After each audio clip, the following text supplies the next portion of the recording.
Assalamualaikum warahmatullahi wabarakatuh. Perkenalkan, nama saya Nur Abdillah dengan NIM 08041381924062. Di sini saya akan mempresentasikan tentang pengaruh suhu, pemupukan K dan N terhadap pertumbuhan tanaman padi Inpari 30 atau Oryza sativa. Adapun dosen pengampu saya, Dr. Andes Diswardi, MSI. Adapun judul yang akan saya bahas ada pendahuluan, padi atau Oryza sativa, kebutuhan nutrisi, dan pengaruh suhu. Pendahuluan, jumlah penduduk yang meningkat di setiap tahunnya sebanding dengan meningkatnya keperluan beras nasional. Namun produksi nasional selama ini belum mampu memenuhi kebutuhan penduduk di Indonesia. Cekaman lingkungan menjadi kendala dalam bercocok tanam padi yang menyebabkan penurunan pertumbuhan dan hasil. Protein merupakan penyusun dari semua bagian tanaman, misalnya protoplasma dan kloroplas. Protein dan glukosa yang merupakan hasil dari proses fotosintesis akan membentuk sel-sel baru pada tanaman, di mana sel-sel baru ini kemudian akan membentuk jaringan-jaringan pada tanaman. Padi atau Oryza sativa merupakan tanaman yang sangat dipengaruhi faktor ekologis dari fase bibit sampai panen. Penanganan awal pada fase vegetatif sangat menentukan pertumbuhan tanaman. Padi merupakan komoditi utama bagi sebagian besar penduduk di Indonesia.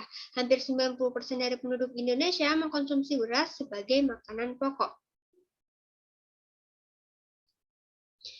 Kebutuhan nutrisi, unsur hara dalam jumlah yang cukup adalah salah satu faktor pendukung agar tanaman dapat tumbuh dan memperoleh hasil yang optimal.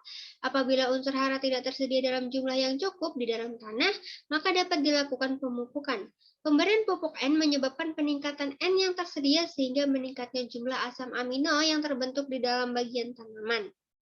Selanjutnya, asam amino akan dirubah menjadi protein melalui proses biokimia yang kompleks. Pemberian kalium dapat meningkatkan kandungan prolin. Kalium berfungsi untuk menjaga tekanan osmotik serta keseimbangan cairan atau air di dalam sel.